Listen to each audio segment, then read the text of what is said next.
संगत जी प्रेम से कहना धन निरंकार जी। साथ संगत जी, सतगुरु माता जी की कृपा से आप सभी लोग अच्छे होंगे, सकुशल होंगे। साथ संगत जी, दासी के विचार का विषय है सत्य की कीमत को पहचानना। साथ संगत जी, अब की 78वें वार्षिक संत समागम में सतगुरु माता जी की कृपा से स्लोगन रखा गया था आत्ममंथन। तो सत्संग जी, आत्ममंथन करने पर हम पाते हैं कि जो सत्य की लक्षता हमें सतगुरु की कृपा से हुई है, सतगुरु ने हमें कराया है, क्या इस सत्य को हम अपने जीवन में उतार रहे हैं, ढाल रहे हैं कि उससे हम दूरी बना रहे हैं। सत्संग जी, यदि हम दूरी बना रहे हैं तो हम सबसे बड़े मूर्ख होंगे या अपराधी होंगे, क्योंकि हम जान गए हैं सत्य क्या है, उसे पहचान गए हैं, जान गए हैं। अब ये हमारा माफ नहीं हो सकता है। और जो अज्ञानी हैं, जिन्होंने सत्य को पहचाना ही नहीं है, जो सत्य को जानते ही नहीं है, अगर वो दूरी बना रहे हैं तो उनकी ये मूर्खता माफ हो सकती है। सत्संग जी, एक दृष्टांत के माध्यम से दासी बताना चाहती है कि एक ग्रामीण व्यक्ति रोज जो है अपने सामान को लाद कर में के शहर में बेचने जाता था। एक दिन वो रास्ते में जा रहा था तो उसे एक चमकदार पत्थर मिला। उसने उस पत्थर को उठाया, वो बहुत चमकदार था। उसने अपने गधे के गले में बांध दिया, क्योंकि गधे से उसकी रोजी रोटी चलती थी। गधे के गले में बांध दिया और अपने सामान को लेकर जाने लगा। रास्ते में उसको एक उस पत्थर की पहचान करने वाला व्यक्ति मिला। उसने कहा, भाई 10,000 रुपया मुझसे ले लो, ये पत्थर मुझे दे दो। उस गधे के मालिक ने कहा, नहीं, 20,000 रुपया दोगे तो मैं दूंगा। फिर सौदा नहीं तय हुआ, वह व्यक्ति चला गया और फिर ये आगे गया। तो वो जानकार व्यक्ति जो है फिर रास्ते में सोचता है कि वो पत्थर मैं ले लूं, क्योंकि वो जानता था कि ये हीरा है। वो फिर लौट कर आया और देखता है कि गधे के गले में वो पत्थर नहीं है। उस व्यक्ति से पूछा, भाई वो पत्थर क्या हुआ, कहाँ गया? मुझसे 20,000 ले लो, उस पत्थर को मुझे दे दो। उस गधे के मालिक ने कहा, भाई मैंने पत्थर तो बेच दिया, पिछली दुकान पर मैंने पत्थर को 50,000 रुपये में बेच दिया। उस हीरे के जानकार ने कहा, अरे मूर्ख, वो करोड़ों की कीमत का था और तुमने उसे 50,000 में बेच दिया।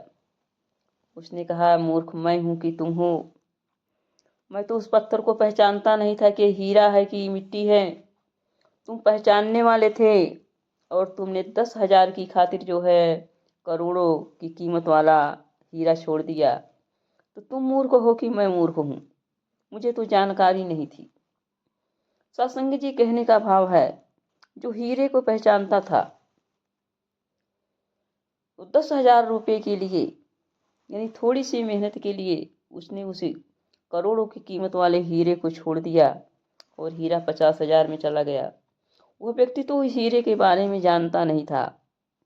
उसे जो कुछ भी थोड़ा ज़्यादा जिसने दे दिया, उसने हीरा दे दिया। सत्संग जी, वही हाल हमारी है। कहीं हम भी तो इस सत्य को पहचान करके जो है इस सत्य से अपने को अलग कर रहे हैं, सत्य को दरकिनार रख रहे हैं। अपने जीवन की रोजमर्रा की जरूरतों के आगे इस सत्य को हम झुठला रहे हैं। साथ संगत जी, अगर ऐसा हम कर रहे हैं तो हम सबसे बड़े मूर्ख मूर्ख कहे जाएंगे और सबसे बड़े अपराधी होंगे, क्योंकि हमें सत्य की पहचान हो गई है। सत्य की कीमत के बारे में हमें पता चल गया है कि सत्य क्या है। ये सत्य जो है हमारे जीवन को मानव होने का धर्म निभा सकता है। ये सत्य ही हमें भक्ति के रास्ते पर ले जा सकता है।